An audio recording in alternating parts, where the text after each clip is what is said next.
मित्रों, आज की कहानी एक ऐसी नागिन की है जो ममता की तड़प में गलियों में भाग रही होती है। गांव वाले उसे देखकर घरों में छुपने लगते हैं। जो भी उस नागिन को देखता तो वह चिल्लाना शुरू कर देता। पर यह नागिन सिर्फ यही कह रही थी, मेरा बच्चा भूखा है, मेरे बच्चे को दूध पिला दो, कोई है जो मेरे बच्चों को दूध पिला दे। पर लोग डर के मारे हाथों में डंडे लिए उस नागिन के पीछे दौड़ने लगते।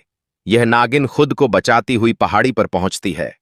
वहां भगवान के सामने गिड़गिड़ा कर दुआ मांगती है। ए मेरे भगवान, मैंने कौन सी खता कर दी? मेरा पति परदेश बैठा है और आज मैं नागिन बन चुकी हूं।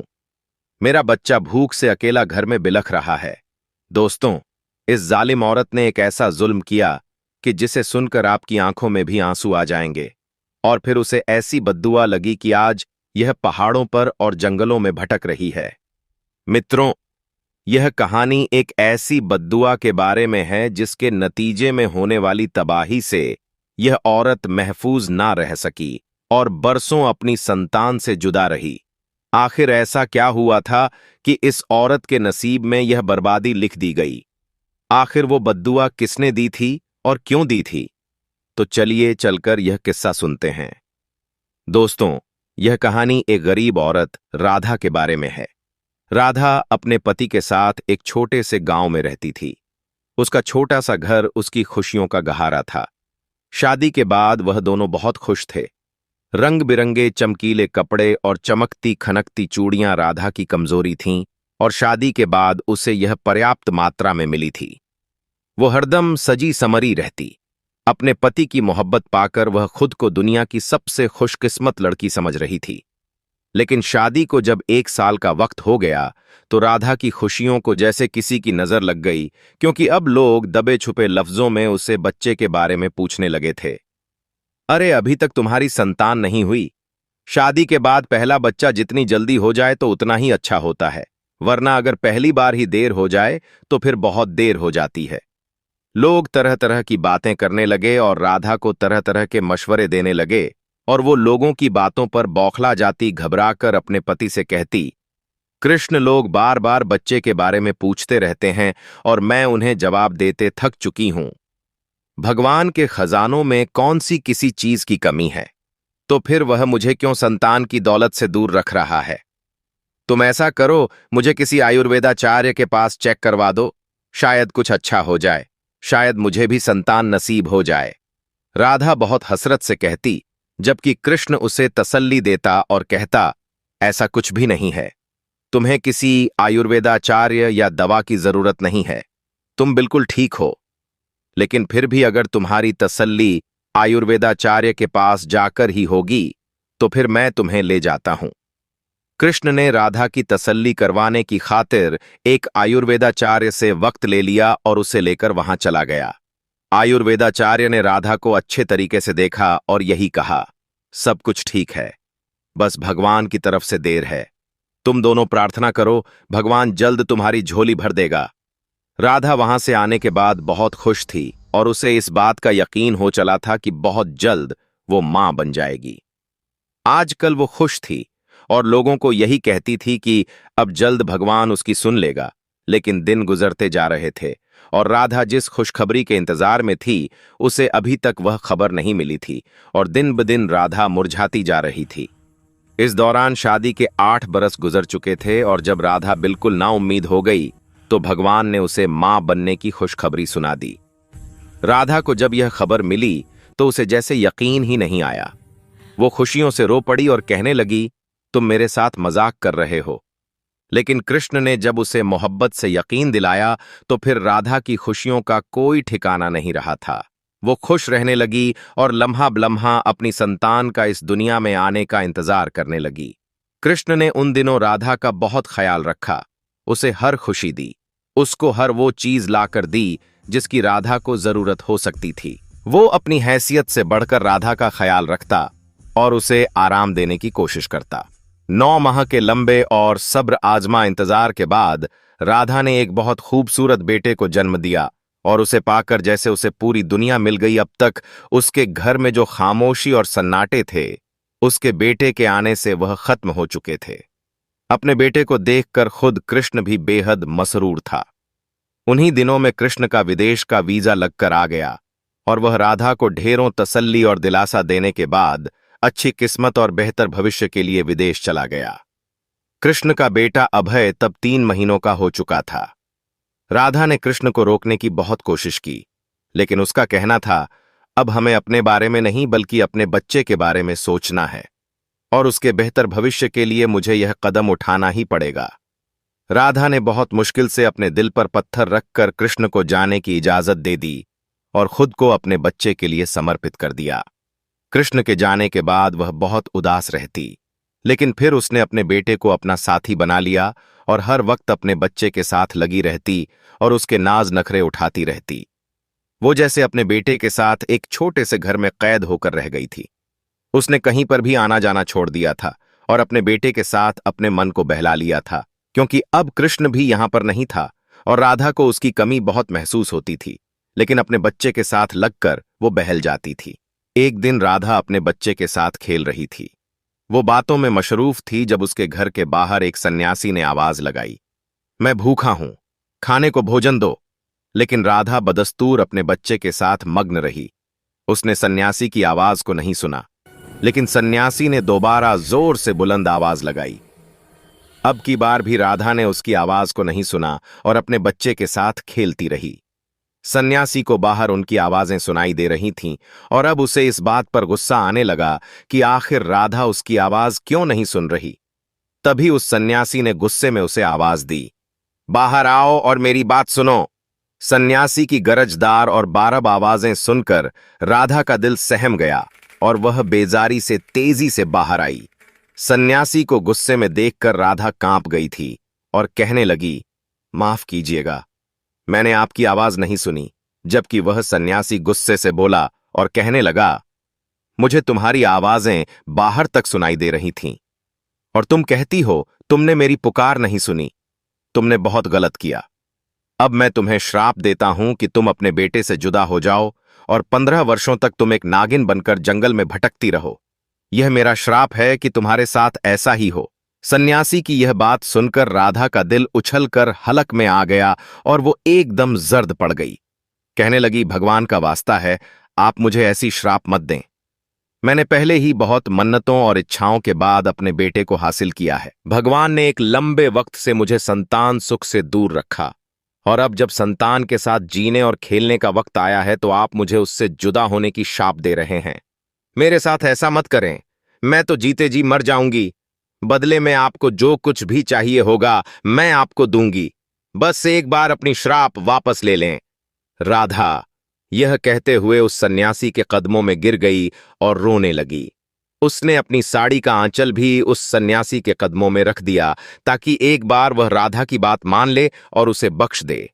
सन्यासी ने राधा की हालत देखी तो कहने लगा, मुंह से निकली हुई श्राप कभी वापस नहीं होती, लेकिन इसकी एक सूरत मुमकिन है कि मैं 15 सालों के बाद तुम्हें तुम्हारे बेटे से मिला दूंगा, लेकिन तब तक तुम्हें एक नागिन बनकर जंगल में जिंदगी गुजारनी होगी और तुम यूं ही भटकती रहोगी। सन्यासी की यह बात सुनकर राधा तो बहुत परेशान हो गई और रोते हुए उसकी मिन्नतें करने लगीं। लेकिन सन्यासी ने उसकी एक ना सुनी और कहा कि वादे के मुताबिक तुम अब 15 साल बाद ही अपने बेटे से मिल सकोगी। सन्यासी तो यह कहकर वहां से चला गया। सन्यासी के जाने के कुछ देर बाद ही राधा ने अपने बेटे को जैसे ही गोद में उठाना चाहा तो उसी दम उसके जिस्म को 2-3 शदीद झटके लगे। राधा घबरा गई और अपने बेटे से पीछे हट गई। वो दूर से अपने बेटे को देख रही थी। उसका ध्यान अपने बेटे में ही अटका हुआ था जो रो रहा था, लेकिन उसे इस बात की खबर नहीं हो रही थी कि वह एक इंसान से एक नागिन की शक्ल इख्तियार कर रही है। राधा एक नागिन बन गई और अपने बेटे से दूर हो गई। राधा का नन्हा बच्चा भूख से बिलख रहा था, रो रहा था और अपनी मां को तलाश कर रहा था। उसकी तड़प को देखकर खुद राधा की ममता भी तड़प रही थी। वह भी रो रही थी, लेकिन वह बेबस हो चुकी थी और उसके इख्तियार में अब कुछ नहीं रहा था। एक सन्यासी की श्राप ने उसे इस हाल को पहुंचा दिया था। राधा रोते हुए अपने बेटे को दूर से ही देख रही थी। उसे मालूम था कि उसके बेटे की भूख का वक्त है और उसे इस वक्त दूध पीना है। राधा अपने बेटे की तड़प को देखते हुए घर से बाहर निकली और गांव में लोगों से मदद मांगने की गरज से घर घर जाने लगी। वो लोगों को अपनी मजबूरी बताने की कोशिश करती, लेकिन जो कोई भी उसे अपने दरवाजे पर देखता उससे डर जाता और खौफजदा होते हुए फौरन दरवाजा बंद कर देता। एक दो ने तो उसे मारा भी। राधा ने फिर भी हिम्मत नहीं हारी। अपने बेटे की भूख से बिलखती हुई सूरत उसकी निगाहों के सामने घूम रही थी और वह चाहती थी कि जल्द से जल्द उसके खाने का कुछ बंदोबस्त कर दे। जब गांव से उसे किसी सूरत भी कोई मदद ना मिली तो उसने यह सोच लिया कि अब जंगल में जाकर कुछ तलाश किया जाए ताकि उसके बेटे की भूख तो मिट सके। यही सोचकर वह जंगल की तरफ निकल गई, लेकिन सारा जंगल भटक कर घूम फिर कर राधा को कुछ भी ऐसा ना मिला जो वो अपने बेटे को खिला सके। राधा बेबसी के आलम में लगातार रो रही थी, तड़प रही थी और अपने बेटे को सोचकर उसकी ममता और जोश मरने लग जाता। लेकिन राधा की बेबसी उरूज पर थी और वह इस वक्त कुछ कर नहीं पा रही थी। थक हार कर वह एक पेड़ के नीचे बैठ गई और रो रो कर भगवान से गिड़गिड़ाकर दुआ करने लगी। ए मेरे मालिक, तू सब कुछ जानता है, मैंने जानबूझकर कुछ नहीं किया। अगर अपने बेटे के साथ लगकर मुझे उस सन्यासी की सदा सुनाई नहीं दी तो मैंने ऐसा जानबूझकर नहीं किया। वो सन्यासी मुझे शाप दे गया। मैं अपने बेटे से जुदा हो गई। मैं उसके लिए कुछ खाने का बंदोबस्त नहीं कर पा रही हूं। मेरी ममता तड़प रही है कि मैं उसे एक बार सीने से लगा लूं, लेकिन मेरे बस में अब कुछ नहीं रहा है। मेरे मालिक, मेरे बेटे के लिए आकाश से इंतजाम कर दे। उसके लिए तू आकाश से रिझक का बंदोबस्त कर दे। राधा रो रो कर भगवान के आगे गिड़गिड़ा कर दुआ मांग रही थी और तभी इतनी ही देर में उसकी बातों को एक बूढ़ी औरत ने सुन लिया। बूढ़ी औरत उस वक्त जंगल में लकड़ियां काट रही थी। लकड़ियां काटकर वह उन्हें बेचती और अपनी गुजर बसर करती थीं। राधा की बातें सुनकर वह हैरत में पड़ गई और सोचने लगी, आखिर एक नागिन यह क्या मांग रही है? भगवान से ऐसे प्रार्थना क्यों कर रही है? आखिर इससे कौन सी गलती हो गई? यह क्या कहानी है? उसकी जिज्ञासा ने उसे मजबूर कर दिया कि वह एक नागिन के करीब आ गई और कहने लगी, मैं अभी तुम्हारी बातें ही सुन रही थी। तुमने भगवान से जो दुआ की है, आखिर तुम्हारे साथ ऐसी क्या मजबूरी आ गई है? तुम्हें किसकी श्राप लगी है? यह बूढ़ी औरत ने राधा से बहुत से सवाल किए। राधा, जो उस वक्त एक नागिन के रूप में थी, उस बूढ़ी औरत को वहां पर देखकर उसकी आंखें चमकने लगीं और उसे इस बात की उम्मीद होने लगी कि भगवान ने आकाश से उसके लिए कोई मदद भेजी है। तभी राधा ने उसे अपने साथ गुजरने वाला सारा किस्सा सुना दिया और कहने लगी, तुम्हें भगवान का वास्ता है, तुम मेरे बेटे को 15 बरसों के लिए पाल लो। मुझसे जो हो सकेगा मैं तुम्हें दूंगी। मैं एक शाप के असर में हूं और तब तक अपने बेटे के करीब नहीं जा सकती जब तक इंसानी हालत में वापस नहीं आ जाती। इसीलिए मैं तुम्हारी बहुत एहसानमंद रहूंगी अगर तुम मेरे बच्चे को पालने पोसने की जिम्मेदारी उठा लो, क्योंकि इस दुनिया में मेरा कोई नहीं है। मेरा पति विदेश जाकर कमाने गया था। मुझे उसकी कोई खबर नहीं है और जब तक उसकी खबर नहीं आती मैं अपने बेटे को यूं तन्हा अकेला नहीं छोड़ सकती। उस बूढ़ी औरत का दिल राधा की बातें सुनकर पसीज गया और वह राधा से कहने लगी, तुम फिक्र मत करो, मैं तुम्हारे बेटे की जिम्मेदारी उठा लूंगी और उसे अपने बेटे की तरह ही पालूंगी। बूढ़ी औरत की बात सुनकर राधा का दिल खुश हो गया और उसने अपनी गहरी नजरों से उसकी तरफ देखा और कहा, तुम्हारा यह एहसान मैं सारी जिंदगी नहीं भूलूंगी। तुमने आज मेरे मुश्किल वक्त में मेरी जो मदद की है, मैं सारी उम्र तुम्हारा यह एहसान याद रखूंगी। राधा ने ममनूनियत भरे अंदाज में उसे कहा। बूढ़ी औरत वहां से राधा के घर चली गई और राधा के बच्चे को लेकर एक कुटिया में रहने लगी। वहां पर उसने उस बच्चे को मां जैसा प्यार दिया और उसके ऊपर अपनी ममता न्यौछावर करने लगी। इसी दौरान गांव के जमींदार के घर शादी के लंबे वक्त के बाद एक बच्चा जन्म लेता है, लेकिन पैदाइश के चंद मिनटों के बाद ही वह बच्चा भगवान के पास चला जाता है। वो दाई जिसने उस बच्चे की पैदाइश की थी, जमींदार के पास आती है और कहती है, आपका बच्चा भगवान के पास वापस चला गया है। उसने अपनी अमानत वापस ले ली है, लेकिन मैं यह खबर जमींदारनी को नहीं दे सकती क्योंकि उसकी हालत अच्छी नहीं है और अगर उससे बच्चे की मौत की खबर दे दी गई तो मुझे डर है कहीं वह खुद भी इस दुनिया से ना गुजर जाए। दाई की यह बात सुनकर जमींदार बहुत परेशान हो गया और कहा, अब मैं क्या करूं? मैं किस तरह अपनी पत्नी को इस सदमे से बचाऊं? दाई भी जमींदार की परेशानी देखकर सोच में पड़ गई कि अब क्या किया जाए। तभी वहां जमींदार का एक खास आदमी कहता है, जमींदार साहब, अगर हम गांव में से किसी का बच्चा अस्थायी तौर पर ले लें तो मालकिन की तबीयत जब बेहतर हो जाएगी तो बच्चा वापस कर देंगे। अपने आदमी की यह बात जमींदार को बहुत पसंद आती है और वह हुक्म देता है कि गांव में जिसके पास भी छोटा बच्चा है उसे लाया जाए ताकि मैं अपनी बीवी की गोद भर सकूं। लेकिन उसके आदमी सारे गांव में बच्चा तलाश करते हैं और उन्हें कहीं पर बच्चा नहीं मिलता। इन्हीं में से एक आदमी जमींदार से कहता है कि मैंने जंगल की एक कुटिया में एक बूढ़ी औरत के पास एक बच्चा देखा है। बच्चा बहुत खूबसूरत है।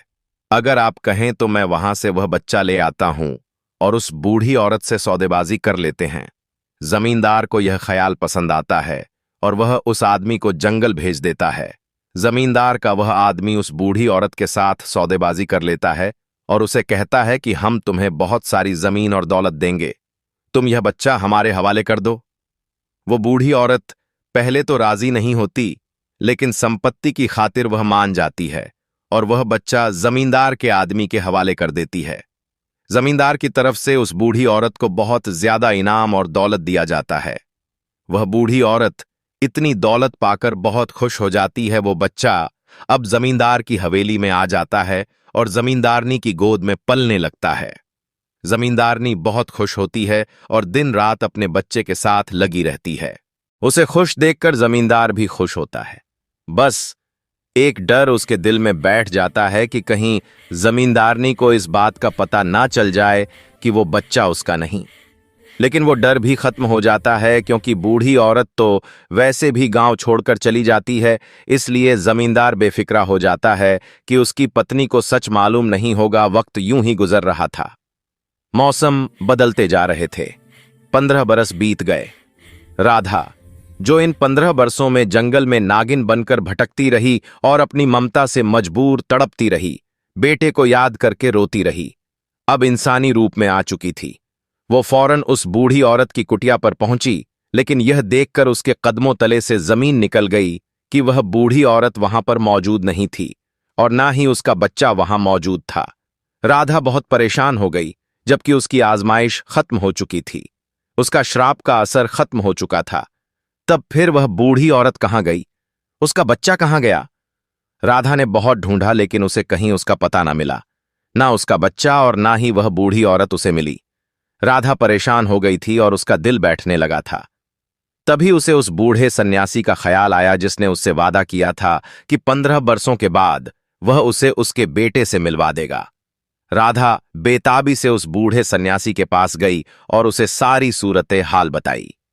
बाबा जी, आपने मुझसे वादा किया था कि जब मेरा श्राप का असर खत्म हो जाएगा तो आप मुझे मेरे बेटे से मिलवा देंगे। आप मुझे मेरे बेटे से मिलवा दें, मैं उसके बिना एक पल नहीं रह सकती। राधा ने रोते हुए जब उस बूढ़े सन्यासी से फरियाद की तो वह राधा को तसल्ली देकर कहने लगा, बेटी तुम फिक्र मत करो, तुम जल्द ही अपने बेटे से मिलोगी। जैसे कि मैंने तुमसे वादा किया था वैसा ही होगा। बूढ़े सन्यासी की तसल्ली ने राधा के दिल को थोड़ा सुकून तो दिया था, लेकिन उसकी ममता बेचैन थी और वह बार बार अपने बेटे से मिलने के लिए तड़प रही थी। राधा क्योंकि अब इंसानी रूप में आ चुकी थी और उसे अपने जीने के लिए खुद ही कुछ घर का सामान और राशन लेना था, इसलिए वह अपने लिए काम ढूंढने लगी। तभी उसे जमींदार के घर साफ सफाई का काम मिल गया।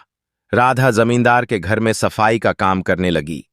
वो वहां पर जब जमींदार के बेटे को देखती तो उसका दिल तड़प उठता और वह अपने बेटे के बारे में सोचने लगती, मेरा बेटा भी अब इतना ही बड़ा हो गया होगा, वो कैसा होगा, कैसा नजर आता होगा। जमींदार के बेटे को देखते हुए राधा सोचती तो उसकी ममता और बेचैन हो जाती, लेकिन जब उसे सन्यासी की बात याद आती तो वह बेफिक्रा हो जाती। एक दिन उसी तरह सफाई करते हुए राधा को हवेली के सहन में जमींदार का बेटा खेलता हुआ दिखाई दिया। राधा अपना काम छोड़कर जमींदार के बेटे को देखती जा रही थी। उसकी आंखों में एक अजीब सी हसरत थी, चेहरे पर अनोखी चमक थी। जमींदारनी ने जब उसे अपने बेटे को इस तरह देखते हुए पाया तो उसे बहुत गुस्सा आया। वह एकदम राधा पर झपट पड़ी और कहने लगी, अरे ओ राधा, आखिर तू मेरे बेटे को ऐसे क्यों देख रही है? क्या तेरा नजर लगाने का इरादा है? मेरे बेटे का खून वैसे ही बहुत हल्का है, उसे बहुत जल्दी नजर लग जाती है। इस तरह उसे मत देख। जमींदारनी ने बुरी तरह राधा को झिड़क दिया। जमींदारनी की डांट सुनकर राधा बेख्तियार रोने लगी और कहने लगी, मालकिन, मैं आपके बेटे को नजर भरकर नहीं देख रही थी और ना ही मेरा इरादा उसे नजर लगाने का था। दरअसल मेरा भी एक छोटा सा बेटा था जो बचपन में खो गया। मैं उसके बारे में सोच रही थी। अगर वह आज मेरे पास होता तो वह भी लगभग आपके बेटे की उम्र का ही होता। मैं उसी को सोच सोच कर याद कर रही थी। राधा ने रोते हुए जब जमींदारनी से कहा तो जमींदारनी का दिल भी नरम पड़ गया और उसने राधा से पूछा, तुम्हारा बेटा कैसे खो गया? क्या हुआ था? तभी राधा ने जमींदारनी को अपनी सारी कहानी सुनाई, जिसे जानकर जमींदारनी हैरान रह गई और कहने लगी, यह तो तुमने बहुत अनोखी बात सुनाई है। मैं हैरान हो गई हूं। मैं तुम्हारे लिए दुआ करती हूं कि भगवान तुम्हें जल्द अपने बेटे से मिलवा दे। तुमने एक लंबी तपस्या काटी है, एक उम्र की रियाजत की है। भगवान तुम्हें तुम्हारे बेटे से मिलवा दे। जमींदारनी ने राधा को दुआ देते हुए कहा तो राधा बेफिक्र हो गई। कुछ दिन उसी तरह गुजर गए जब अचानक ही जमींदारनी का बेटा बीमार पड़ गया। उसकी बीमारी को सुनकर जमींदार और जमींदारनी बेचैन हो गए। उनकी तो जान अपने बेटे में बसती थी और वह दोनों तो एक लम्हे के लिए भी उसे अपनी नजरों से ओंझल नहीं करते थे। अब उसके बीमार पड़ जाने पर वो दोनों बेचैन हो गए थे। दिन रात उसके सिरहाने बैठे रहते, लेकिन उसकी बीमारी ना तो समझ में आ रही थी और ना ही वह ठीक हो रहा था। जमींदार ने बहुत इलाज करवाया, लेकिन उसके बेटे को कोई फर्क नहीं पड़ रहा था। वो अपने बेटे की वजह से बहुत परेशान था और उसकी बीमारी को दूर करना चाहता था।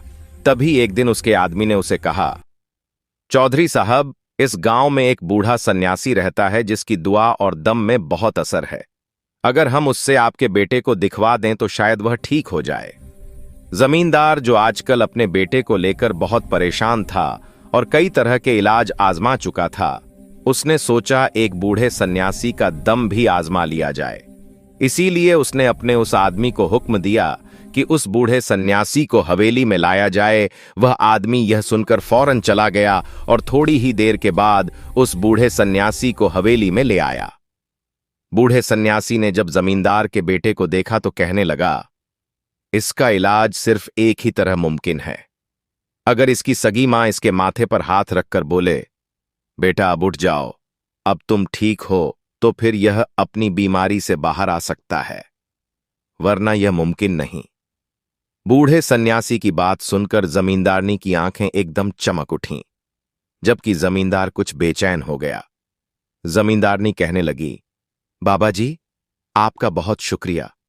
मैं अभी इसके माथे पर हाथ रखकर यह शब्द कहती हूं और मुझे पूरा यकीन है मेरा बेटा फौरन उठ जाएगा। जमींदारनी आगे बढ़ने लगी तो जमींदार कहने लगा, अरे तुम किस सन्यासी की बातों में आ रही हो? वह यूं ही बोल रहा है, उसे कुछ खबर नहीं है। भला ऐसे कैसे मुमकिन है? तुम सन्यासी की बातों में मत आओ। मैं अपने बेटे का इलाज किसी अच्छे वैद्य जी से करवाऊंगा। लेकिन जमींदारनी कहने लगी, भला उस सन्यासी की बात मानने में हर्ज ही क्या है? एक दफा कोशिश कर लेने दें, हो सकता है मेरा बेटा बीमारी से उठ जाए।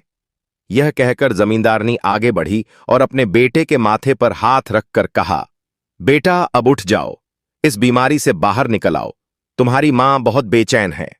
जमींदारनी ने यह कहकर अपने बेटे को गौर से देखा, लेकिन उसमें हल्की सी भी झुंबिश नहीं हुई।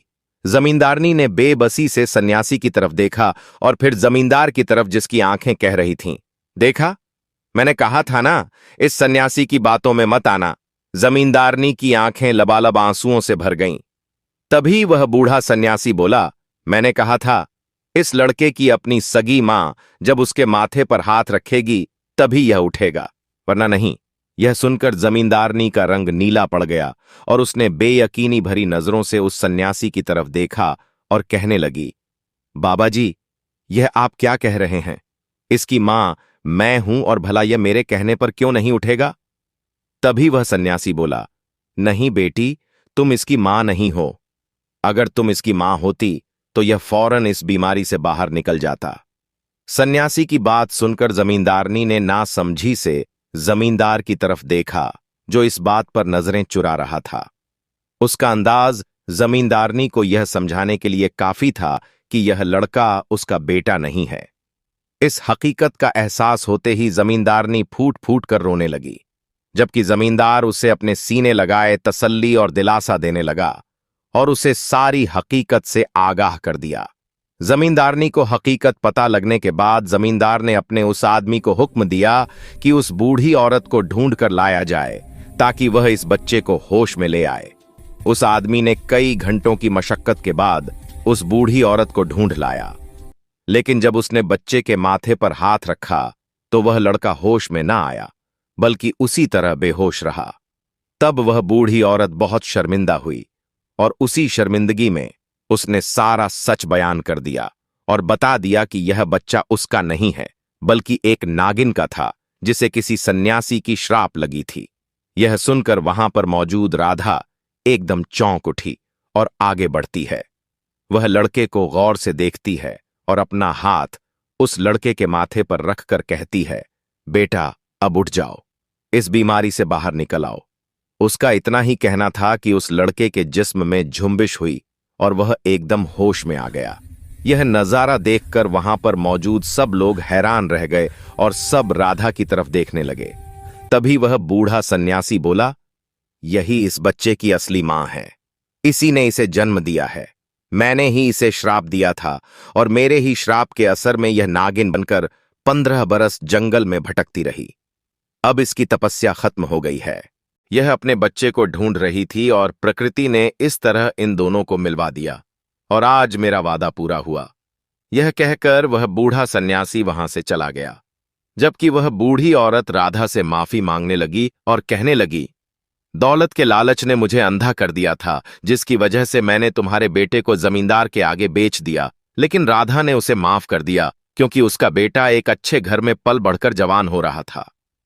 जमींदारनी ने राधा के आगे हाथ जोड़ दिए और कहने लगी, तुम मेरे बेटे को मुझसे मत छीनना। बेशक यह तुम्हारा बेटा है, लेकिन मैंने दिन रात इसे पाला है और अपनी औलाद की तरह इसकी परवरिश की है। जमींदारनी की यह हालत देखकर राधा का दिल भी पसीज गया। तभी जमींदार राधा से कहने लगा, मुझे खुशी है कि मेरे बेटे को उसकी असली मां मिल गई है। अगर तुम बुरा ना मानो तो तुम मेरी बहन बनाकर यहां रह सकती हो, मुझे कोई ऐतराज नहीं होगा। इस तरह तुम अपने बेटे के करीब भी रह सकोगी और जमींदारनी को भी अपने बेटे से अलग नहीं रहना पड़ेगा। यह बात राधा को पसंद आई और उसने जमींदार की बात मान ली। फिर वह सभी हंसी खुशी के साथ में मिलकर रहने लगे। अब राधा के मुश्किल भरे दिन खत्म हो चुके थे और अब खुशियां लौट आईं।